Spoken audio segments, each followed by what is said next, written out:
Ça y est, il est arrivé. Le nouveau smartphone de Samsung, le Galaxy S5, est disponible depuis quelques jours. On connaissait ses caractéristiques, c'est une bête de course. Restait à se faire une idée une fois l'appareil en main. Faute de véritable révolution technologique, Samsung mise sur quelques fonctions nouvelles pour séduire les utilisateurs. Voici nos premières impressions avant nos tests en laboratoire.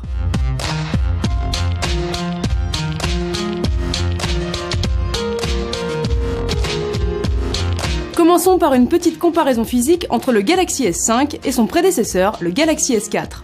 L'écran est un tout petit peu plus grand, mais la différence de taille entre les deux appareils est assez nette. Au dos, le plastique lisse a laissé la place à un plastique mat creusé de petits points. À l'intérieur, comme d'habitude, Samsung a intégré tous les composants les plus haut de gamme. On pourrait difficilement faire plus sur un smartphone. L'appareil fonctionne avec Android KitKat, la version la plus récente du système de Google. L'écran Super AMOLED Full HD et le processeur Snapdragon 801 procurent une excellente réactivité. Le capteur photo atteint 16 mégapixels. L'appareil s'avère très rapide au déclenchement. Il est truffé de fonctions un peu gadget et de filtres, comme sur tous les smartphones haut de gamme.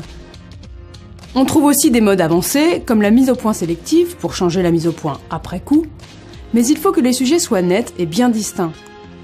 En mode vidéo, on peut capturer des images en ultra haute définition. Par contre, on perd alors certaines options, comme le mode HDR, la prise de vue pendant un enregistrement vidéo, ou, plus embêtant, le stabilisateur, mieux vaut alors ne pas trop trembler. On peut aussi filmer en accéléré ou au ralenti. Le Galaxy S5 intègre un port micro-SD pour augmenter la capacité de stockage, limitée par défaut à 16 Go, dont plus de 4 sont occupés par le système. Mais passons sur la technique pour nous intéresser aux nouveautés. La première, sans doute la plus intéressante, c'est que le Galaxy S5 est annoncé comme totalement étanche et résistant à la poussière. Le principal intérêt est de ne plus craindre d'abîmer son téléphone quand on l'utilise sous la pluie. Inspiré par Apple et par son iPhone 5S, Samsung introduit sur le GS5 un lecteur d'empreintes digitales. On peut enregistrer jusqu'à 3 empreintes différentes. La configuration est simple et ne prend que quelques secondes. Mais à l'usage, il faut souvent s'y reprendre plusieurs fois avant de parvenir à déverrouiller l'appareil. Peut-être parce qu'il faut glisser son doigt sur la zone, contrairement à l'iPhone 5S où poser son doigt suffit. Nouveauté par rapport à Apple, le capteur d'empreinte est censé servir à payer ses achats sur Internet avec PayPal. Mais malgré nos tentatives, nous n'avons pas réussi à finaliser une transaction avec notre empreinte. De toute façon, cette méthode soulève quand même des questions de sécurité. Autre nouveauté, au dos de l'appareil, on trouve un cardiofréquencemètre pour surveiller son rythme cardiaque. Samsung surfe sur la vague de la santé connectée avec un univers entier dédié au bien-être. Il intègre un podomètre ou un coach sportif, mais est-ce bien utile? Les sportifs apprécieront peut-être, quoique faire son jogging avec un appareil aussi imposant n'est pas forcément ce qu'il y a de plus pratique. À côté de ces innovations, le fabricant coréen propose toujours toute une batterie de petites fonctions plus pertinentes à l'usage, comme par exemple la possibilité de diviser l'écran en 2 fenêtres, de couper le son en retournant ou en couvrant le téléphone,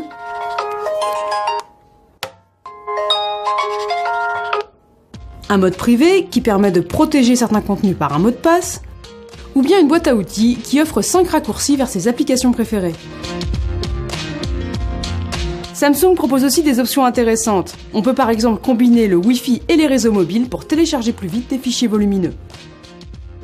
On trouve aussi de nombreuses options pour personnaliser son téléphone.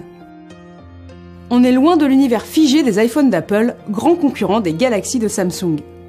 Pour finir cette première prise en main rapide, précisons que le Galaxy S5 propose aussi un mode ultra économie d'énergie qui permet, selon le fabricant, de tenir plus de 24 heures quand il ne reste que 10% de batterie. L'appareil passe alors dans un mode basique, écran noir et blanc et applications limitées.